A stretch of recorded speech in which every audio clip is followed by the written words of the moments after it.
Let's start with, let's continue from what we have done in the early lecture, that we'll talk about now the factors. The first one was the substrate, the structure, then comes the living group. Now this living group will be called also the nucleophilic, and the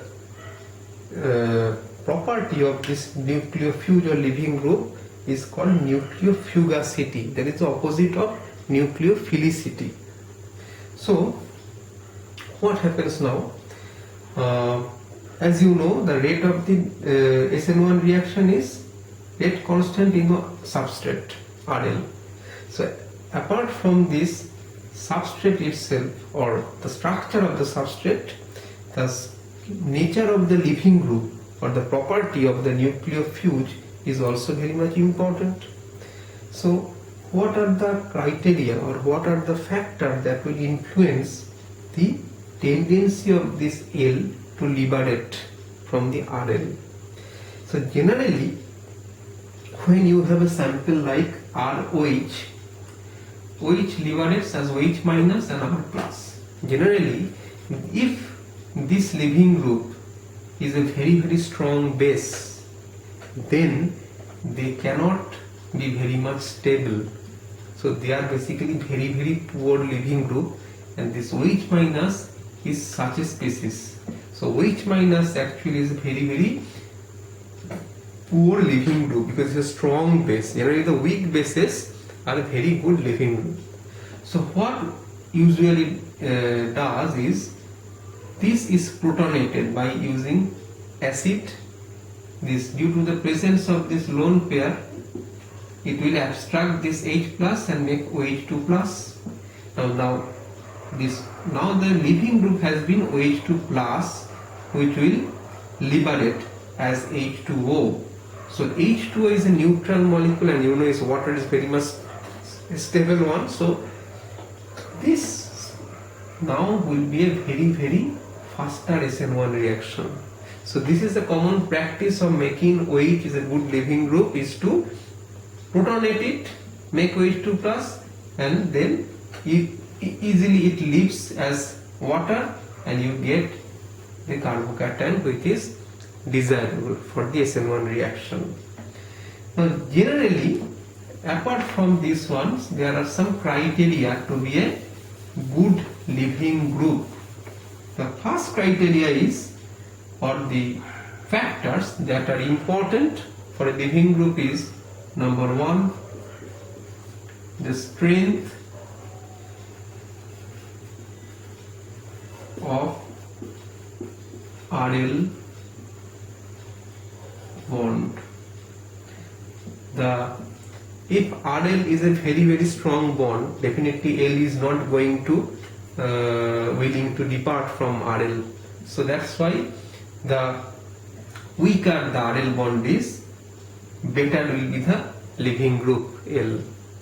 Number two is polarizability.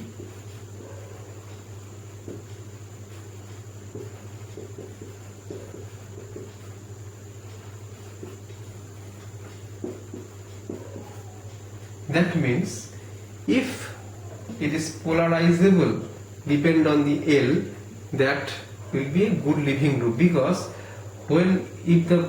suppose you consider RF, RI, both are alkyl halides. Compared to F, the side of I is bigger. As the size is bigger, the polarizability will be higher, because polarizability is related to the mostly the outermost electrons. How do they influence? So as the I will have a greater polarizability, so it have a tendency to leave the molecule earlier compared to F, or easier compared to F. So I is a very living group. That is, when you have R plus and R minus, this R minus is a very good living group compared to F minus. That's why Ri is a very good candidate for SN1 reaction but RF is not. The answer will be the polarizability of the iodide ion. Now this makes iodide is a very important ions or anions for a nucleophilic reaction. I will come later. The next factor or which comes is definitely the stability of L minus. Definitely when it liberates RL, the L minus, resulting L minus should be a stable one, otherwise it cannot liberate. And that's why if L minus is a weak base,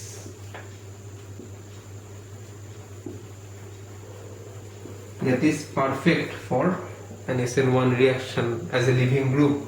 But if it is a strong base strongly wants some H plus ion, so, or acid, it will easily react, so that it is not so stable one. So that's why from RL, L will not try to liberate if it produces a strong base. So these are the factors which mainly determine whether L will liberate early or easily or not, and that actually in turn determine the rate of the SN1 reaction. Now we can talk about this I minus, that is iodide 1, and why is it so important. As you know, I minus is has a both excellent capability. That I minus has a dual role. It is a very good nucleophile. What is nucleophile? Which can donate its electron easily. Now compare the halogen series. The I minus iodine is a least electronegative, so it can donate its electron pair easily. So I minus is a good nucleophile, and due to the polarizability, I minus is a good nucleofuge. So in any reaction, in many reactions, when it starts with a very poor, suppose very poor living group, say Rx, where X is very poor living group, usually the reaction is given by NaI in acetone. You give the reagent very frequently. What it does, acetone will trap the Na plus ion and make I minus available for reaction. So I minus now attacks R and liberate X, so you will get Ri.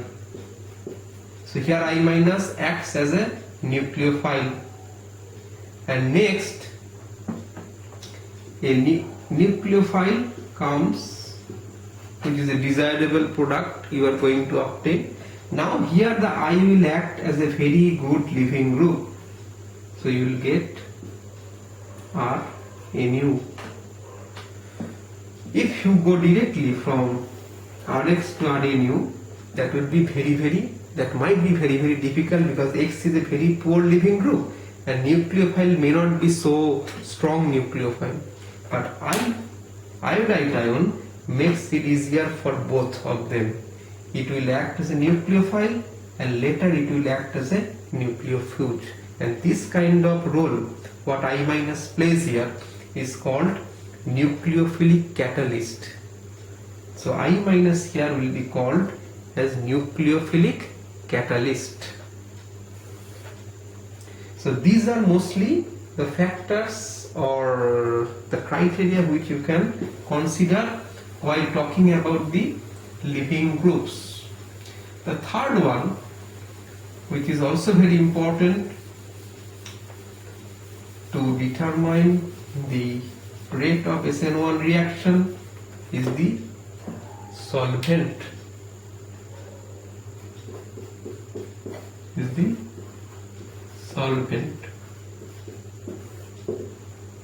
Now, as you know, when you have RL,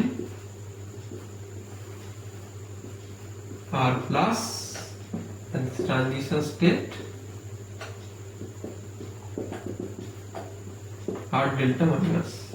So what happens in such cases? You have a carbocation like transition state and carbocation intermediate. So any solvent which can stabilize this transition state will be very much useful for SN1 reaction. Now, because these are carbocation like transition states, so this is polar in nature very much. So any solvent which can solvate polar molecules, that will be useful for SN1 reaction. So any polar solvents, like the best possible thing is H2O, is very useful for such reaction. But the problem is H2 is aqueous and most of these alkyl halides are organic, so it will not dissolve. So several solvent has been tested compared to the suppose DMSO, DMF, dimethyl formamide, dimethyl sulfoxide, methanol, ethanol, etc. It was observed that, and as you go down, the polarity decreases.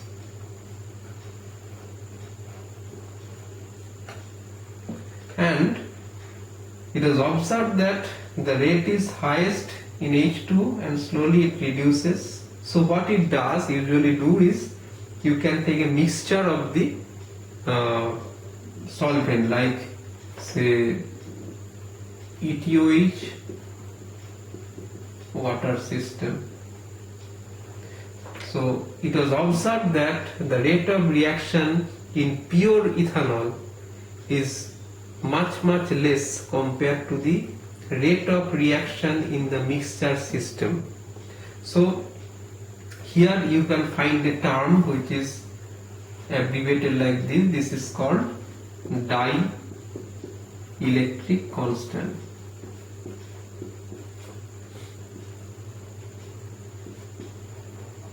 Water has a value of dielectric constant around 80, whereas ethanol has around 24. So more dielectric constant value means it will isolate the ions from the molecules which is dissolved in the system. That means what it does from RL, it can entrap R and L separately and isolate them from each other. So that is facilitated to produce R plus more easily. So that's why in H2O you will get higher rate of SN1 reaction. So any solvent which have a higher dielectric constant will give you better opportunity or better option for performing SN1 reaction. Generally what it does, this all gives some ions, like H2 you can get H plus O minus, from ETOH you can get ETO minus H plus. These anions and cations from the solvent will be used to entrap the opposite ions of the RL, thereby solvating the molecule. So this R will be solvated by the OH minus ion from water, and this L minus will be solvated by the H plus. This is how they entrap and separate this R plus L minus. So R plus is now ready for SN1 reaction. This is how the solvent effect works.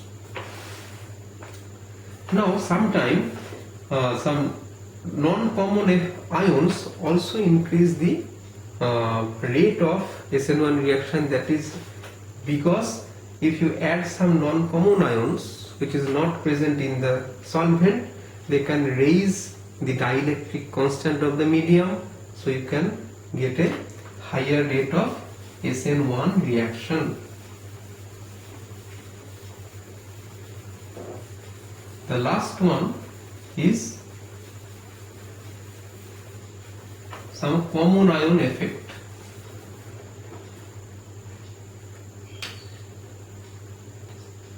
This is the last one, will be the factors, that is common ion. What is that? This common ion effect. The common ion effect is, suppose you have RL, which is going to dissociate as R plus L minus. If in your system there is some L minus present, definitely the presence of L minus already, it will push the equilibrium toward this side. So the dissociation will not be possible anymore. So presence of L minus in the system will have a negative impact on the SN1 reaction. Definitely L minus is the L group, leaving group, which is already attached with the substrate molecule. So this is mostly the factors which will influence the SN1 reaction. Now, on going through the problems, we can come into more critical problems and the factors. So this is the SN1 reaction and its characteristics. In the next class, we will talk about the SN2 reaction and its similar characteristics or factors that will influence the SN2 reaction, and then we can make a comparative study and the more importantly stereochemical codes of both SN1 and SN2 reaction.